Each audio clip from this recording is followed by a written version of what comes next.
your sense of self-worth is diminishing, and that's a source of great suffering. So the story, if we go back to the beginning, the story of you, let's travel back in time to a prehistoric mythological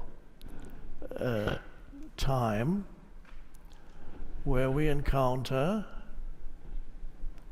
a young man going for a walk in the woods, and his name, according to ancient Greek mythology, is Narcissus. Narcissus, the young man walking in the woods, very happy, contemplating nature, not disturbed yet by incoming text messages or Facebook postings or Instagram or possible Tinder dates, not distracted by anything, just being there, present, enjoying the aliveness of the present moment. And then this young man came upon a pool of water, or a little pond, very still pond. And of course at those times there were no mirrors yet, there was no technology, mirrors had not been invented. He looked into the pond and he saw his own reflection in the pond.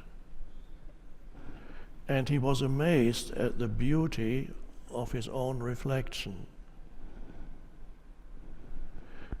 Now you might think, is that perhaps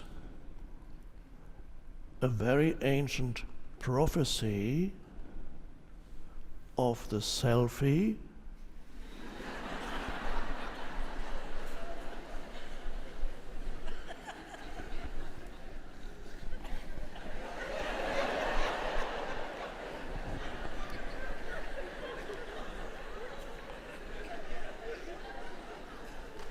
Can't take my eyes off it.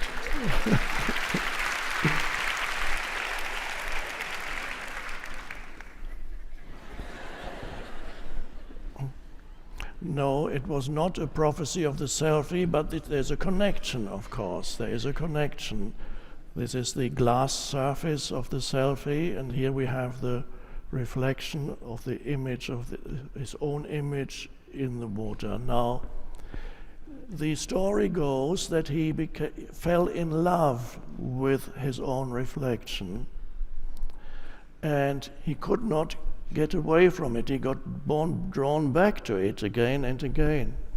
And although the story says that he fell in love with his own reflection, a more precise way of putting it would be to say that he became obsessed with his own reflection, because ultimately, I don't know if you have experienced it ever, falling in love is a kind of obsession.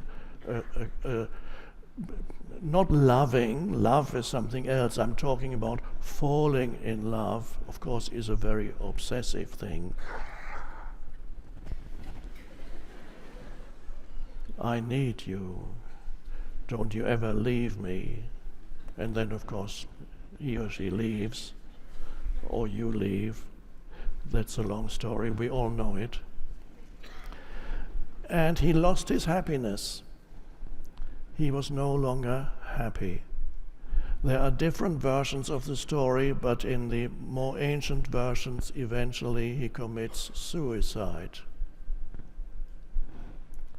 So that story in mythology often expresses a deep truth which otherwise humans would not understand or could not express in any abstract way. The truth needs to be embedded in a story. And there's a very deep truth here that points to the arising of a mentally created self-image that people have and live with. So it's almost as if you had a phantom that walks with you wherever you go, that is your mind-created image or concept of who you are. And that is what we call the ego. The ego is a mental image conditioned by the past, conditioned by your environment and many other factors. A mental image, a conceptual sense of self that you identify with so completely that you disappear in it and live through it. You believe that that is who you are. And that is the conditioned, mind-made self. It consists of layers, different layers. At the most fundamental level, first of all, everybody identifies, first of all, with your physical body. That's the most fundamental level of identification.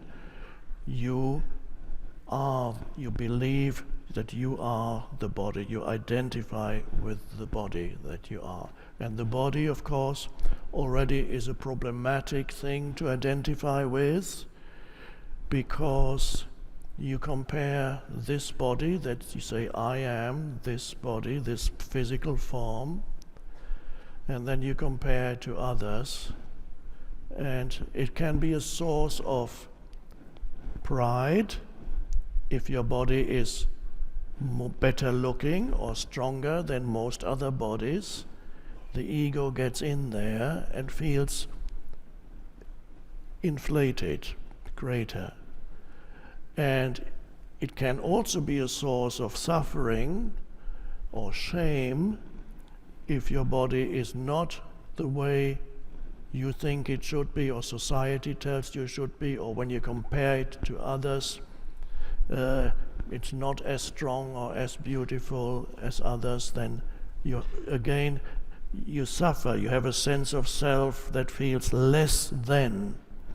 On the other side, you might have a sense of self that feels more than.